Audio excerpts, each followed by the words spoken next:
Baim Wong, Paula Verhoeven datang ke Komisi Yudisial untuk melaporkan Majelis Hakim Pengadilan Agama Jakarta Selatan yang memutus perkara perceraiannya dengan Baim Wong.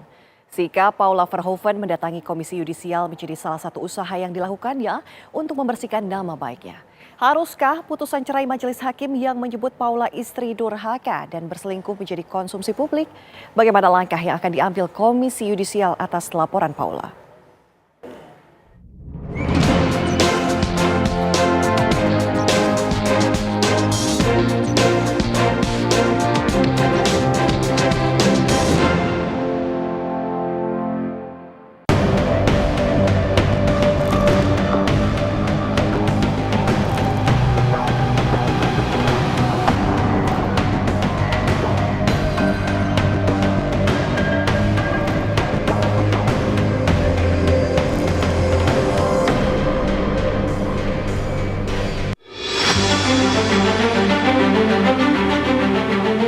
Aktris, model, dan mantan istri Baim Wong, Paula Verhoeven, sudah mendatangi Komisi Yudisial.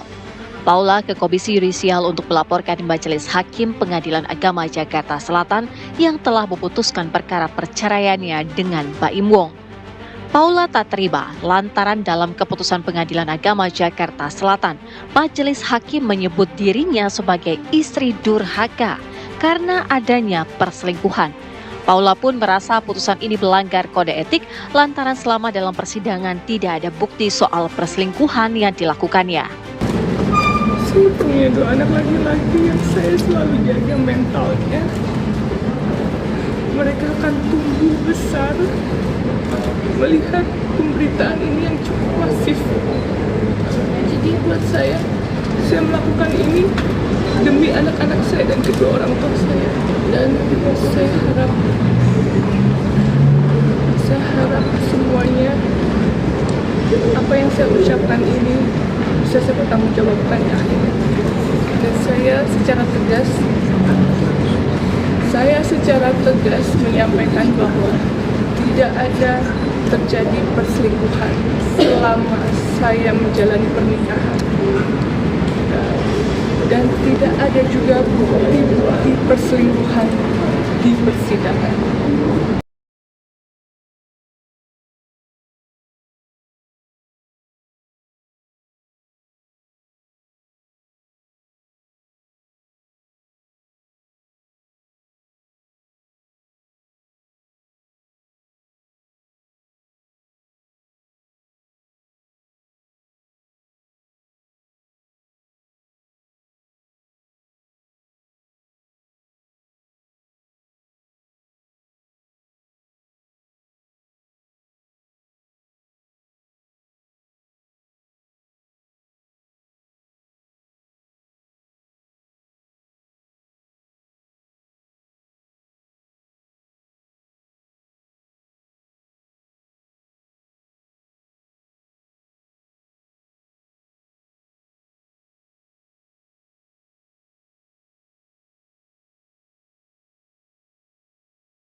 Dari Undang-Undang HAM. Apakah itu sudah sesuai dengan prosedur? Perkara ini didaftarkan secara ekot, maka pembacaan putusan secara litigasi.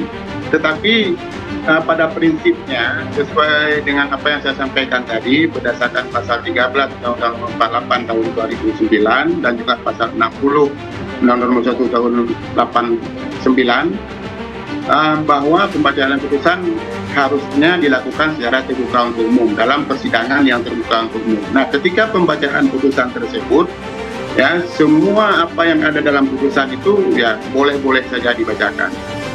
Makanya semua putusan yang dibacakan dalam persidangan yang bukan sidang elektronik ya berdasarkan secara terbuka untuk umum. Dan pembacaan putusan dalam persidangan secara elektronik itu ya, berdasarkan Perma 7 2022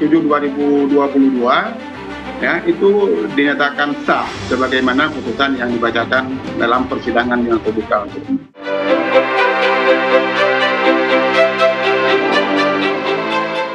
Lantas apa yang akan dilakukan Komisi Yudisial jika ada laporan seperti ini? Maka Komisi Yudisial pertama kali itu melakukan analisis, gitu ya. Setelah dilakukan analisis, dan itu akan melibatkan, kami punya tenaga ahli. Tenaga ahli itu biasanya mantan hakim, bahkan mantan hakim yang di Badan Pengawasan MA. Jadi yang sudah terbiasa untuk menangani perkara-perkara laporan dugaan pelanggaran kode etik tersebut, dan juga dengan staf. Dan yang pertama kali setelah itu kemudian bersama-sama dengan PIC yang komisioner gitu ya, itu untuk menentukan langkahnya apakah ini cukup untuk dilakukan meminta keterangan dari pelapor, meminta keterangan dari saksi, begitu ya. Jadi perlu diperjelas bahwa Komisi Yudisial itu bukan tipe yang ketika ada laporan langsung memanggil hakimnya, Anda diperiksa dan seterusnya. Tidak seperti itu. Itu satu pendapat yang sering dikira seperti itu, tapi itu keliru. Sehingga kita selalu hakim diminta keterangan itu belakangan, gitu ya. Setelah dari pelapor ada keterangan, video, whatever gitu ya. Barulah kemudian kita melangkah menentukan ini kira-kira ada dugaan pelanggaran nggak? Iya, kelihatannya ada. Barulah kita meminta keterangan dari pelapor. Setelah minta keterangan dari pelapor, maka kemudian semua ini dianalisis dan seterusnya, baru kemudian kita bawa ke sidang pleno Komisi Yudisial. Nanti akan diputuskan bersama oleh 7 komisioner. Akan dilihat apakah pertama terbukti atau tidak yang laporan disampaikan.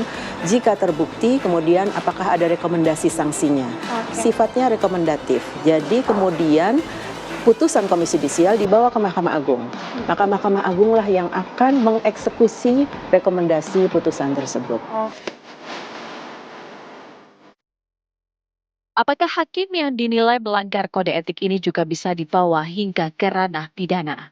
Memang untuk bisa menilai ada tidaknya kesalahan adalah lewat putusan dulu. Nah, putusan ini akan dialamatkan kemana ya? Kalau bicara tentang hakim dalam konsep ini, maka sebenarnya kita lihat arahnya lebih kepada laporan yang dibuat secara tertulis, secara formal kepada Komisi Yudisial. Ada tidak pelanggaran etiknya di sana?